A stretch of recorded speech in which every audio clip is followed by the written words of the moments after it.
আসসালামু আলাইকুম ওরহমতুল্লাহ। আল্লাহ তাআলা ক্ষমাশীল, তিনি ক্ষমা করতে ভালোবাসেন। বান্দার তাওবা আল্লাহর কাছে খুবই প্রিয়। আল্লাহ তাআলা বলেন, অবশ্যই আল্লাহ তাদের তাওবা কবুল করবেন যারা ভুলবশত মন্দ কাজ করে, এরপর অনতিবিলম্বে তাওবা করে। এরাই হলো সেসব লোক যাদেরকে আল্লাহ ক্ষমা করে দেন। সূরা নিসা আয়াত 17। আল্লাহ তাআলা মৃত্যুর আগ পর্যন্ত বান্দার সব তাওবা গ্রহণ করবেন।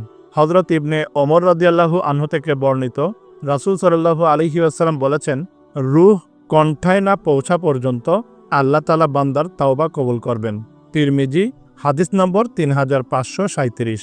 তবে বান্দা যখন মালাকুল মউতের ভয়াবহ চেহারা দেখবে, তার রূহ বক্ষদেশ থেকে বের হয়ে কণ্ঠনালীতে পৌঁছে যাবে এবং প্রাণ বের হয়ে যাওয়ার উপক্রম হবে, তখন তাওবা কবুল করা হবে না এবং মৃত্যু হতে তখন পালানোর সুযোগও থাকবে না। কেননা আল্লাহ তাআলা বলেন, আর তাদের জন্য ক্ষমা নেই যারা ওই পর্যন্ত পাপ করতে থাকে যখন তাদের কাছে মৃত্যু উপস্থিত হয়, তখন বলে, নিশ্চয়ই আমি এখন তাওবা করছি। সূরা নিসা আয়াত 18। ক্ষমা প্রার্থনাকারী বান্দার প্রতি আল্লাহর ভালোবাসা বর্ণনা করতে গিয়ে নবীজি সাল্লাল্লাহু আলাইহি ওয়াসাল্লাম বলেছেন, সেই মহান সত্তার কসম যার হাতে আমার জীবন, যদি তোমরা পাপ না করো, আল্লাহ তোমাদের নিশ্চিহ্ন করে দিয়ে তোমাদের পরিবর্তে এমন এক জাতি আনয়ন করবেন যারা পাপ করবে এবং আল্লাহর কাছে ক্ষমা প্রার্থনাও করবে, আর আল্লাহ তাদেরকে ক্ষমা করে দিবেন। মুসলিম হাদিস নম্বর 2748। বারবার তাওবার কথা বলেছেন রাসূল সাল্লাল্লাহু আলাইহি ওয়াসাল্লাম।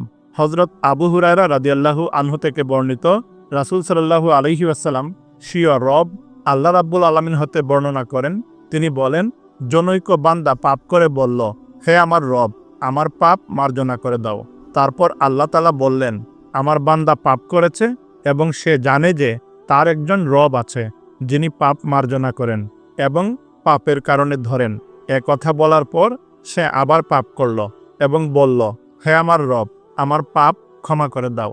তারপর আল্লাহ তাআলা বললেন, আমার এক বান্দা পাপ করেছে এবং সে জানে যে তার একজন রব আছে যিনি পাপ মার্জনা করেন এবং পাপের কারণে শাস্তি দিতে পারেন। তারপর সে পুনরায় পাপ করে বলল, হে আমার রব, আমার পাপ মাফ করে দাও। এ কথা শুনে আল্লাহ তাআলা পুনরায় বলেন, আমার বান্দা পাপ করেছে এবং সে জানে যে তার একজন প্রভু আছে যিনি বান্দার পাপ মার্জনা করেন এবং পাপের কারণে পাকড়াও করেন। তারপর আল্লাহ তাআলা বলেন, হে বান্দা, এখন যা ইচ্ছা তুমি আমল করো, আমি তোমার গুনাহ মাফ করে দিয়েছি। বর্ণনাকারী বলেন, এখন যা ইচ্ছা তুমি আমল করো কথাটি আল্লাহ তাআলা তৃতীয়বারের পর বলেছেন না চতুর্থবারের পর বলেছেন তা আমি জানি না। সহিহ মুসলিম হাদিস নম্বর 2758। আল্লাহর কাছে তাওবা গ্রহণযোগ্য হওয়ার জন্য কিছু শর্ত রয়েছে। তা হলো, 1. পাপ সম্পূর্ণরূপে বর্জন করতে হবে। 2. পাপের জন্য অনুতপ্ত ও লজ্জিত হতে হবে। 3. এই পাপ আগামীতে না করার দৃঢ় সংকল্প করতে হবে। 4.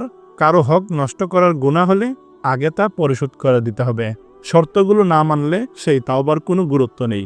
তাই আল্লাহ তাআলা বলেছেন, হে ঈমানদারগণ, তোমরা আল্লাহর নিকট তাওবা করো, বিশুদ্ধ তাওবা। সূরা তাহরিম আয়াত 8। তাওবার কারণে শুধু গুনাহ মাফ হয় না, অনেক সময় গুনাহগুলো সওয়াবে পরিণত হয়। পবিত্র কোরআনে আল্লাহ তাআলা বলেছেন, যে তাওবা করে, ঈমান আনে এবং সৎকর্ম করে, আল্লাহ তাদের গুনাহসমূহ নেকি দ্বারা পরিবর্তন করে দেন। সুবহানাল্লাহ। সূরা ফুরকান আয়াত 70। মনে রাখা জরুরি, তাওবা বান্দার জন্য দয়াময় আল্লাহর কাছ থেকে বিশেষ ছাড়। বান্দার জন্য মহান আল্লাহর এই বিশেষ ছাড়কে কাজে লাগানো প্রত্যেক বুদ্ধিমান ঈমানদারের কাজ। আল্লাহ তাআলা আমাদের সকলকে কুরআন সুন্নাহর উপদেশ অনুযায়ী তাওবার মাধ্যমে পরিশুদ্ধ হওয়ার তৌফিক দান করুন। আমিন।